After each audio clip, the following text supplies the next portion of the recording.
تنظیم اسلامی کے بانی و عالم دین ڈاکٹر اسرار احمد مسجد کے ساتھ ملکہ گھر میں رہتے ہیں۔ ان سے ملنے قرآن اکیڈمی پہنچے تو وہ اپنے کمرے میں اخبار پڑھنے میں مصروف تھے۔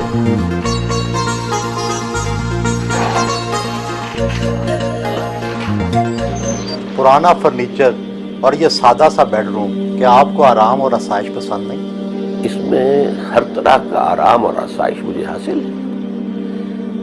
بیڈ ہوتا ہے سونے کے لیے، وہ مہیا ہے۔ کچھ کسی وقت علیحدگی میں بیٹھ کر لکھنا پڑھنا ہو تو یہ ٹیبل موجود ہے۔ یہ جو میرا جس پر آپ بیٹھے ہیں صوفہ، یہ بھی صوفہ کم بیڈ ہے۔ یہ کھل جاتا ہے اور رات کو میری اہلیہ کا بیڈ یہی ہوتا ہے۔ تو یہ چھوٹا سا ہمارا ایک گھر ہے، اور در حقیقت تو یہ قرآن اکیڈمی کے فلیٹس ہیں، تو ان میں سے ایک میں میری رہائش ہے۔ اس یہاں مجھے اب ہو گئے ہیں سن 77 سے آپ سمجھیے 25 برس۔ ویسے یہ بیڈ میرا جو ہے یہ تو سن 55 سے ہے، تو باقی ہر چیز ہے۔ یہ گرمی میں ٹھنڈے پانی کے لیے چھوٹا سا فریج میں رکھا ہوا ہے۔ تو جو آسائشیں ہیں دنیا کی، اللہ کا شکر ہے وہ سب حاصل ہیں۔ عالم دین کی زندگی اور عام آدمی کی زندگی میں کوئی فرق ہے؟ کوئی فرق نہیں ہونا چاہیے۔ ایک وہ لوگ ہیں جو خود کاروبار کرتے ہیں، اگر اچھا کما رہے ہیں تو وہ اچھا کھائیں، اچھا پہنیں، اچھی جگہ رہیں، ان کا حق بن جاتا ہے۔ لیکن علماء دین کا معاملہ یہ ہے کہ ان کی تو خدمت جو ہے معاشرہ کرتا ہے۔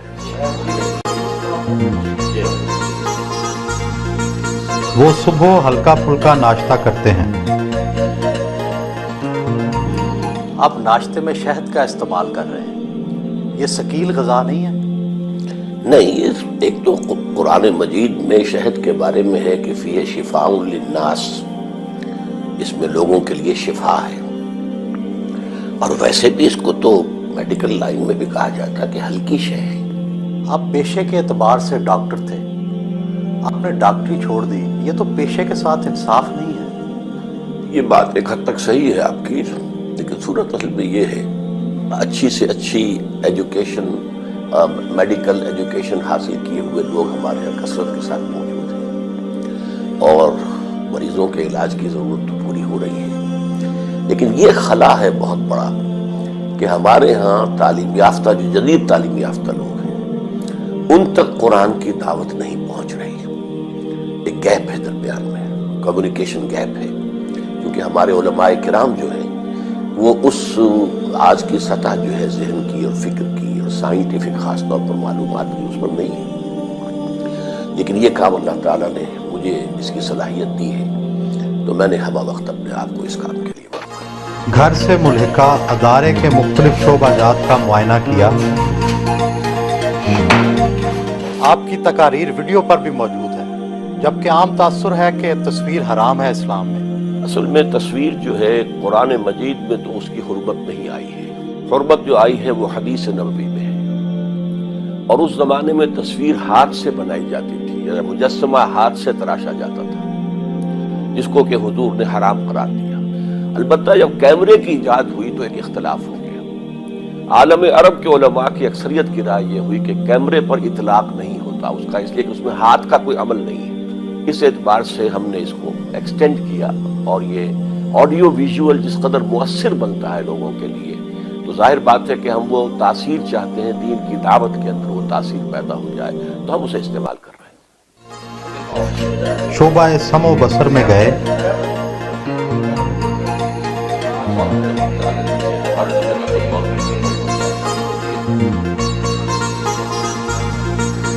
اور تیسرا کورس ہم نے شروع کیا ترجمہ قرآن کورس بچوں کے لیے، اس کی تعداد کے 1000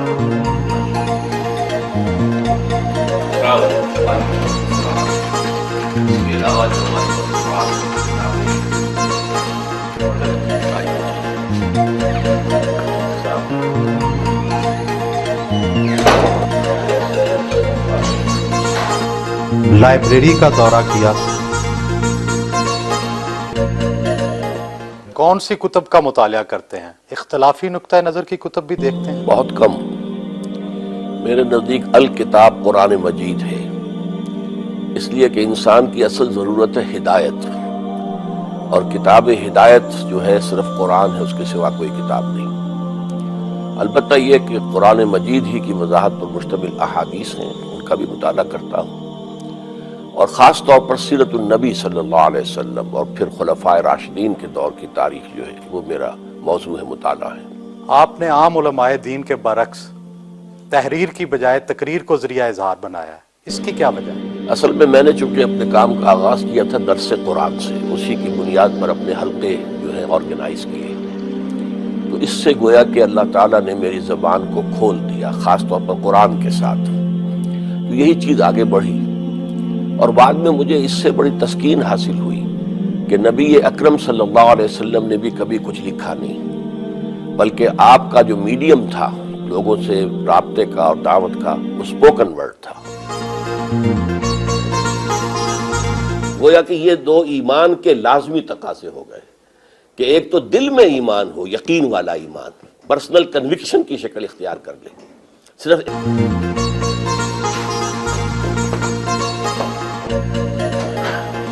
دفتر گئے جہاں پر دفتری امور کا جائزہ لیا،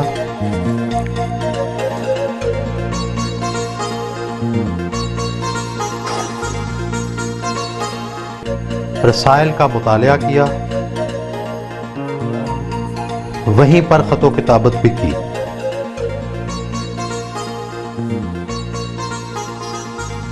آپ کے زیر نگرانی کتنے مدارس، مساجد وغیرہ چل رہے ہیں؟ ہمارے زیر نگرانی کوئی مساجد اور مدارس نہیں ہے، ایک قرآن اکیڈمی ہے، ایک قرآن کالج ہے، اس میں ہم گریجویشن کراتے ہیں لوگوں کو، لیکن عربی اور قرآن اس میں ہم نے لازم سبجیکٹس رکھے ہیں۔ ایک ہمارا 1 ایئر کورس چلتا ہے ایڈلٹس کے لیے، کوئی ڈاکٹر ہیں، کوئی انجینئر ہیں، انہوں نے دنیاوی تعلیم حاصل کی ہے لیکن دینی تعلیم سے بالکل بے بہرا ہیں، تو ہم 1 سال کے لیے انہیں یہاں بلاتے ہیں اور وہ ہم انہیں عربی پڑھاتے ہیں، قرآن پڑھاتے ہیں۔ باقی ہم نے کوئی علیحدہ سے مساجد کوئی تعمیر کرنے کا اپنا منصوبہ نہیں بنایا۔ مساجد تو ہم سمجھتے ہیں جو بھی عام مسلمانوں کی ہیں اسی میں ہمیں بھی نماز پڑھنی چاہیے، ورنہ علیحدہ مساجد بنانے کا مطلب ہو جاتا ہے گویا کہ آپ کوئی ایک نیا فرقہ ایجاد کر رہے ہیں۔ آپ نے دیگر اسلامی جماعتوں کی موجودگی میں اپنی ایک الگ تنظیم قائم کی، ایک 1.5 اینٹ کی الگ مسجد بنائی، تو جب عالم دین ہی اکٹھے نہیں ہیں تو اتحاد امت کیسے ممکن ہے؟ عالم دین بھی اکٹھے نہیں ہیں اور اتحاد امت بھی ممکن نہیں ہے۔ جو چیز ممکن ہے وہ یہ ہے کہ کوئی ایک نئی جماعت ابھرے اور اس کی قیادت کی اپیل اتنی عام ہو جائے کہ لوگ اس کے گرد جمع ہو جائیں۔ جب تک یہ ماڈل دنیا میں نہیں آتا کہ ہم کسی پوری دنیا کو بلا سکیں، آؤ come and see with your own eyes, this is Islam, یہ ہم نے قائم کر دیا، آؤ دیکھو اس کی سیاست کیا ہے، اس کی معیشت کیا ہے، اس کی معاشرت کیا ہے، come and see for yourself, اس وقت تک امت مسلمہ کے حالات نہیں بدلیں گے۔ کیا آپ اپنے آپ کو انقلابی رہنما سمجھتے ہیں جس کے گرد سب لوگ اکٹھے ہو جائیں؟ میں اپنے آپ کو ایک انقلابی داعی سمجھتا ہوں۔ یہ اللہ تعالیٰ کی مشیت پر منحصر ہے کہ وہ کس کو کس وقت قبول فرما لیتا ہے اور کس کے لیے پھر عوام کے اندر جو ہے ایک قبول عام کی کیفیت پیدا کر دیتا ہے، یہ اللہ تعالیٰ کا فیصلہ ہوتا ہے۔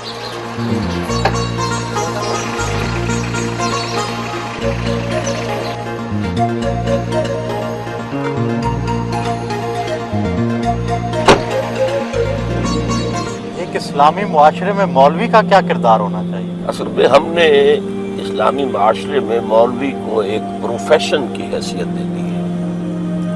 اس کی وجہ یہ ہے کہ ہمارے عام لوگ نہ دین پڑھتے ہیں اور نہ ہی بنیادی تعلیمات دین کی سیکھتے ہیں، تو انہیں ایک احتیاج ہے، کسی کا باپ فوت ہو گیا، نماز جنازہ پڑھانی ہے تو مولوی چاہیے، حالانکہ اس کے اپنے بیٹے کو اس قابل ہونا چاہیے کہ وہ خود نماز جنازہ پڑھائے۔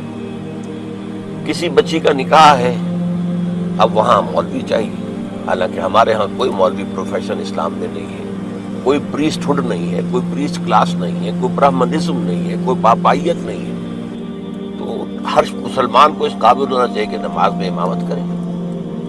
تو کس اعتبار سے یہ پیشہ کوئی اسلام میں نہیں ہے۔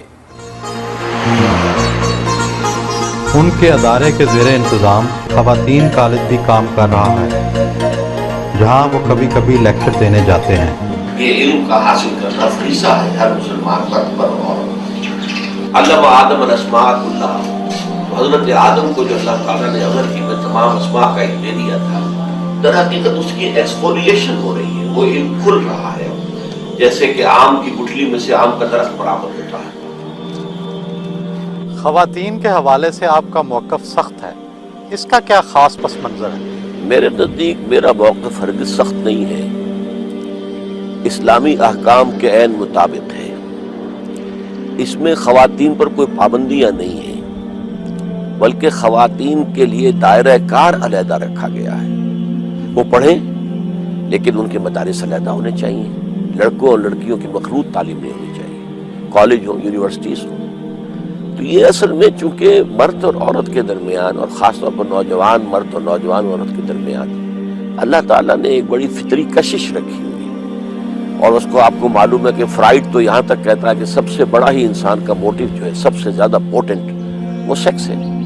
تو اس کو کنٹرول کرنے کے لیے کہ اس میں کوئی جو ہے انارکی پیدا نہ ہو جائے، بدنظمی نہ ہو، آوارگی نہ ہو، تو یہ احکام دیے ہیں۔ اور پردہ ہے، مخلوط معاشرت سے روکا گیا ہے، کورنگ آف دی باڈی کے احکام ہیں، عورت کے لیے علیحدہ ہے، مرد کے لیے علیحدہ ہے۔ کیا عورت کے چہرے کا پردہ لازم ہے؟ ہاں، میرے نزدیک نامحرم کے سامنے وہ کھلے چہرے کے ساتھ نہیں آ سکتی۔ ایک تو ستر ہے، اس کا پورا جسم ڈھکا ہونا چاہیے سوائے چہرے کی ٹکیا، سوائے ہاتھ کلائی سے نیچے اور پاؤں ٹخنے سے نیچے۔ نماز ظہر ادا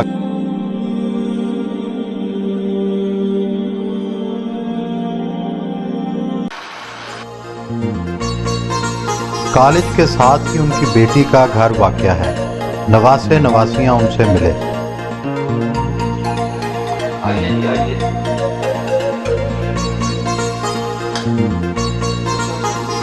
بچوں کے ساتھ دوپہر کا کھانا کھایا۔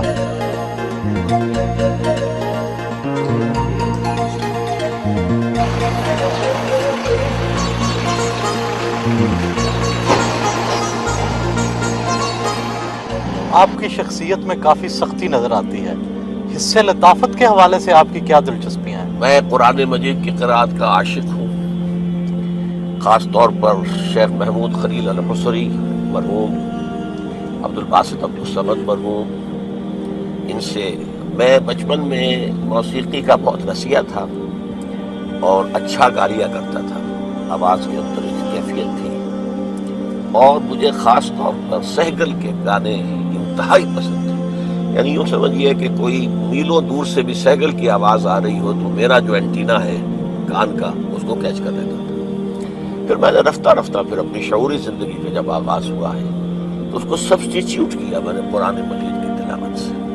ڈراموں اور اداکاری کے حوالے سے آپ کی کیا رائے ہے؟ ڈرامے دیکھتے ہیں؟ ڈرامے میں میرے نزدیک یہ جو انسان کردار اختیار کرتا ہے مصنوعی، ایک آپ کا اپنا کریکٹر ہے اور ایک کریکٹر آپ اپنے اوپر اوڑھتے ہیں، وہ مصنوعی کردار ہے۔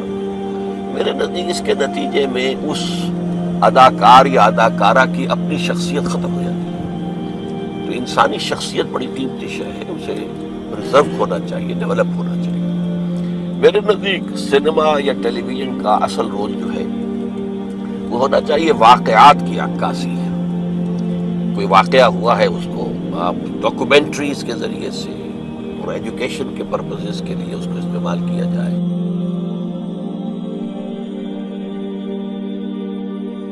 دوپہر کو وہ تھوڑی دیر آرام ضرور کرتے ہیں۔ آپ کی تربیت مذہبی گھرانے میں ہوئی، کیا آپ گھٹن محسوس کرتے تھے؟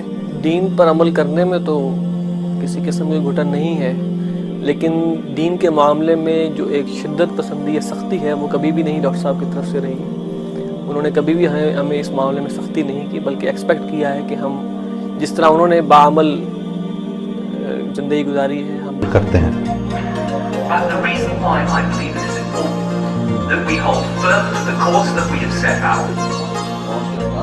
اپنی جماعت کے ارکان سے ملاقات کی اور تنظیمی امور پر صلاح مشورہ کیا۔ آپ کی قائم کردہ تنظیم اسلامی کے امیر آپ کے بیٹے اور اس کی ناظمہ آپ کی اہلیہ ہیں، کیا یہ اقربا پر بھی نہیں ہے؟ یہ اقربا پروری تو اس صورت میں ہوتی ہے اگر ان دو عہدوں کے ساتھ کوئی منفعتیں ہوتی، کوئی تنخواہیں ہوتی، کوئی اور اس طرح کی چیزیں ہوتی۔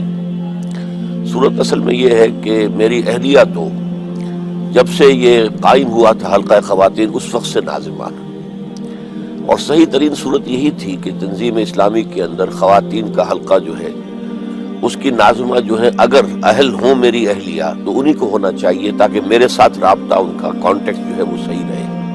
اور ظاہر بات ہے کہ ابھی تنظیم اسلامی کی جد و جہد کسی حکومت کے منانے کے تو آس پاس بھی نہیں ہے کہ کوئی لالچ نظر آتا ہو کہ اس طریقے سے حکومت کے اندر کوئی حصہ مل جائے گا۔ ابھی تو بڑی لمبی جد و جہد ہے اور اس میں قربانیاں ہی دینی ہیں، تو اس کے اعتبار سے اس کے اندر صرف سے کوئی حرج نہیں ہے کہ بیٹے کو نامزد کیا جائے۔ انہیں بچوں سے بہت پیار ہے، شام کو پوتی اور پوتے کے ساتھ وقت گزارتے ہیں۔ آپ کو اپنے والد کی کون سی خوبی پسند ہے اور کون سی خامی نظر آتی ہے؟ والد کی خوبی کا جہاں تک تعلق ہے تو جو وہ کہتے ہیں اس پر عمل کرتے ہیں، جو اکثر و بیشتر یہ چیز ہمارے معاشرے سے بالکل انقطاع ہو چکی ہے۔ اور خامی کی حد تک تو میں یہ سمجھتا ہوں اسے بہرحال خوبی کا بھی کہا جا سکتا ہے کہ اگر کسی شخص کے بارے میں ان کے ذہن میں کوئی بات ہے تو پھر یہ کہ اسے برملا کہہ دینے میں انہیں کوئی جھجک نہیں ہوتی۔ کیا آپ اپنے والد کی قائم کردہ تنظیم میں کوئی تبدیلیاں لانا چاہیں گے؟ اصل میں جو تنظیم والد صاحب نے قائم کی ہے اس کا جو بنیاد ہے، اس کی جو اصل بیس ہے، وہ نبی اکرم صلی اللہ علیہ وسلم کا اسوہ مبارک ہے کہ جس طرح وہ عظیم انقلاب حضور نے برپا کیا تھا تو وہ کون کون سے مراحل تھے۔ تو جہاں تک اس دینی جد و جہد کا تعلق ہے یا وہ ریولیوشن کا تعلق ہے، اس میں تو میں نہیں سمجھتا کہ کوئی تبدیلی لائی جا سکتی ہے۔ مسجد میں باجماعت نماز عشاء ادا کی۔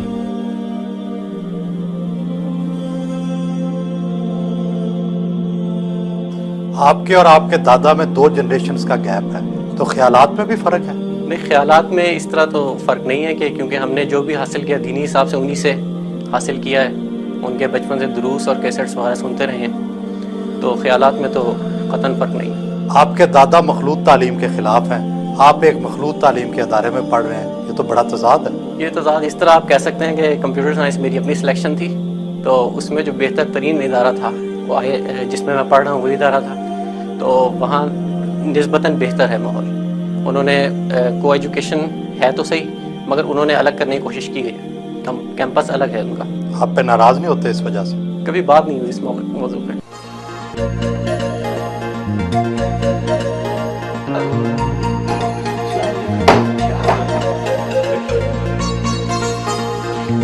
رات کے کھانے کا انتظام ان کے بیٹے کے ہاتھ تھا۔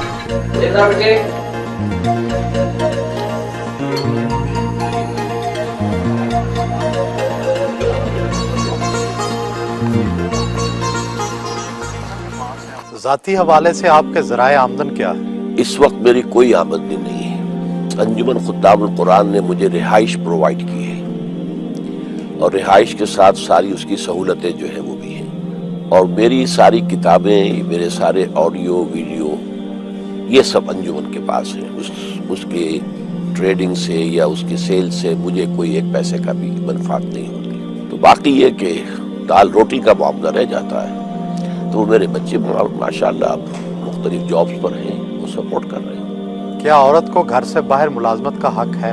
اصل میں اس کے لیے ضروری ہے کہ پردہ اور ستر کے احکام کو ملحوظ رکھتے ہوئے اگر کہیں کوئی امکان ہو تو کوئی حرج نہیں ہے۔ کشمیر کے جہاد کے حوالے سے آپ کی رائے دوسرے علماء سے مختلف ہے، اس کی کیا وجہ ہے؟ اصل میں میرے نزدیک جہاد تو کسی بھی سٹرگل کو کہتے ہیں، فریڈم سٹرگل یہ بھی جہاد ہے۔ یہ جو کچھ آج کل ہو رہا ہے یہ ہم جہاد کے لفظ کو استعمال کر لیتے ہیں، تو کشمیر کا معاملہ بھی یہ ہے کہ یہ کشمیر کے لوگوں کو ہندوستان سے آزادی حاصل کرنے کی جد و جہد کرنے کا حق حاصل ہے، لیکن اس میں بھی ایک رائے ہو سکتی ہے۔ میری رائے یہ ہے کہ اگر وہ ہتھیار نہ اٹھاتے تو بہتر تھا، پولیٹیکل موومنٹ لے کر چلتے ہیں۔ پولیٹیکل موومنٹ میں اگر کوئی 1 لاکھ کا جلوس نکلے اور اس کے اوپر فائرنگ ہو اور 100 آدمی مارے جائیں تو اس کا پوری دنیا کے اندر ایفیکٹ جو ہوگا وہ بہت مختلف ہوگا۔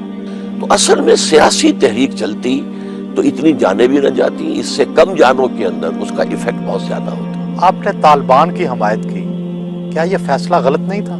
قطعاً نہیں، میں پوری طرح مطمئن ہوں اب بھی کہ ہمارا ان کا ساتھ تعاون اور ان کو تسلیم کرنا بالکل صحیح تھا، اس لیے کہ طالبان نے پورے افغانستان میں سوائے 5% علاقے کے یا میکسیمم 7% ہوگا، پورے افغانستان میں پورا امن و امان قائم کیا۔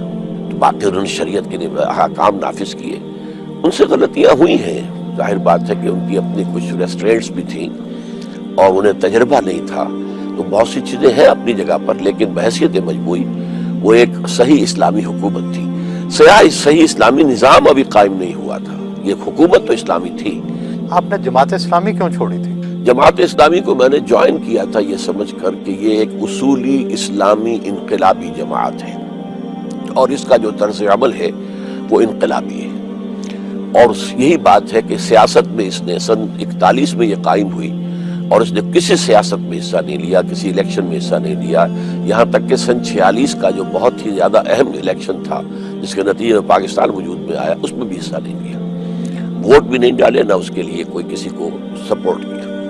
پاکستان میں آ کر انہیں محسوس ہوا کہ یہاں اب پولیٹیکل جو ہے ویکوم ہے، اور ہم ذرا پاکستان کا جو نعرہ تھا، پاکستان کا مطلب کیا، لا الہ الا اللہ، اسے ہم اون کر کے تو ہم اگر انتخابات میں آئیں تو جلدی ہم اقتدار پر پہنچ جائیں گے۔ تو جب جماعت نے وہ راستہ اختیار کر لیا اور مولانا مودودی مصر رہے، حالانکہ خاصی مؤثر جب جماعت کے اندر یہ رائے آ گئی تھی سامنے کہ یہ ہم غلطی کر بیٹھے ہیں، ہمیں واپس ہونا چاہیے، لیکن مولانا جو ہے اپنے اس فعل پر جازم رہے، تو پھر ہم لوگوں نے علیحدگی اختیار کی۔ آپ اپنی زندگی کی تمام تر جدوجہد کے باوجود کوئی انقلاب نہیں لا سکے، کیا آپ اپنے کام سے مطمئن ہیں؟ میں اپنے کام سے بالکل مطمئن ہوں۔ انقلاب روز روز نہیں آیا کرتے ہیں، یوں سمجھیے کہ انبیاء کرام میں سے بھی صرف ایک شخصیت ہے حضور صلی اللہ علیہ وسلم کی جن کے دست مبارک سے ایک انقلاب برپا ہوا، اور یہ انقلاب ایک مرتبہ اور آنا ہے جس کی خبر دی ہے محمد الرسول اللہ صلی اللہ علیہ وسلم نے، اور وہ جب ہوگا تو پوری دنیا پر خلافت کا نظام قائم ہوگا، لیکن یہ انقلاب میرے نزدیک کئی نسلوں میں مکمل ہوگا۔ اب ان کے آرام کا وقت تھا جس پر ان سے اجازت لی۔